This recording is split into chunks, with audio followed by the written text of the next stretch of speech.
Some people have been asking me to talk a little bit about Malawi. I think Malawi is a place that is not very much known, and it's a quiet country on the world stage.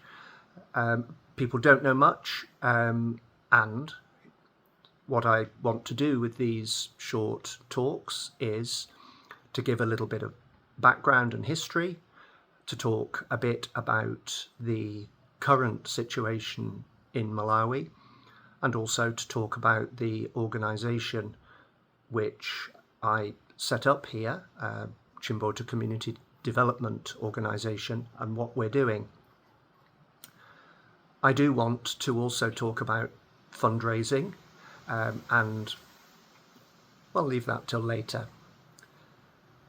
So today I wanted just to give a little bit of introduction and historical background to Malawi. The name Malawi is a fairly new name for this place. Of course, borders change, names change over the years. There have been people living in this area for as long as anyone can work out and remember. There are prehistoric cave painting sites, for example, in Malawi that go back many thousands of years.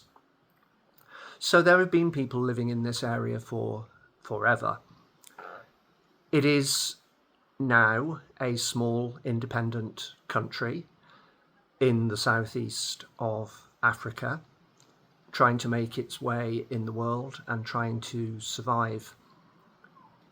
The first white people came here really seriously in numbers at the end of the 19th century, in the late 1800s. A lot of those people were from Scotland. A lot of them were missionaries, but of course not all of them. Medical people, administrators and so on. The whole machinery of the British colonial state arrived in Africa, and they set up governments across many places, including Malawi. One of those people was David Livingstone, who I think most British people will have heard of.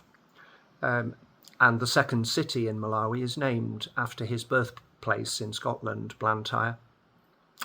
So the connections with Scotland are long-lasting and deep.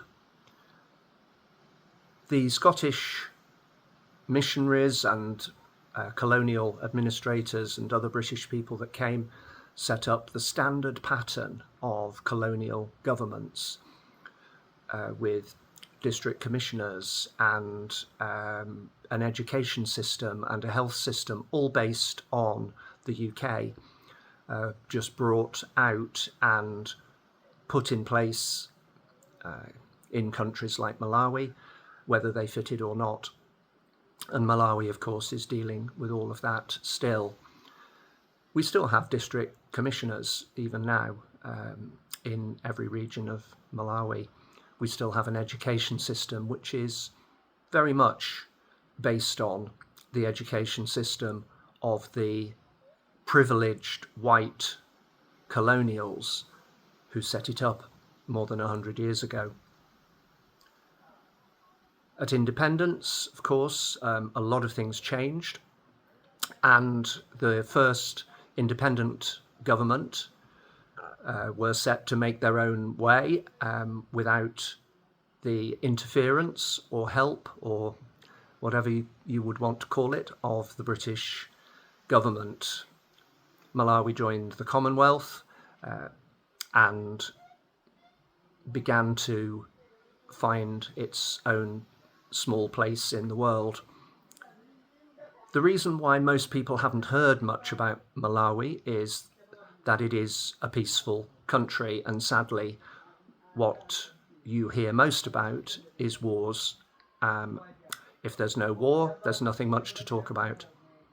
And also Malawi has very little in the way of serious natural resources. There are a few things to dig up, but not in very large amounts. And that means that for most people, in the world. They don't get to hear about Malawi as a country. They don't know where it is, and they don't know what it does. Hopefully, we'll be able to fill in some of those gaps over the next few days. I was shocked and maybe not very surprised a couple of days ago to see that the American government doesn't seem to know where any of the countries in Africa are. You may have seen the map that was put out at a big international conference, which had half a dozen African countries labelled on it, all of them the wrong size, the wrong shape, and in completely the wrong place. Malawi is in Southeast Africa, between Zambia, Mozambique, and Tanzania.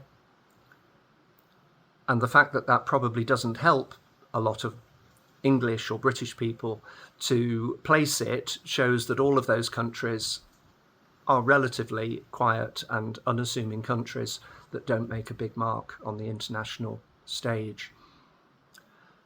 So here we are in Malawi, and over the next few days we'll try and go a little bit deeper into some of these issues and some of the problems facing Malawi at the moment.